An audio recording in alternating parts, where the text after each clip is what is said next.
தம்பிகளை நானும் கண்டேனே. ராம நாடகத்தில் 3 தம்பிகளின் உள்ளம் கண்டேனே.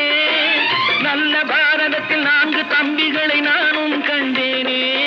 அது நாடகமா, இது நாடகமா, அது நாடகமா, இது நாடகமா. இங்கு நான் காணும் வேஷங்கள் கொஞ்சம் அல்லவே. நான் இது போன்ற வேஷத்தில் வந்ததில்லையே. அம்மம்மா, தம்பி என்று நம்பி அவன் உன்னை வளர்த்தான்.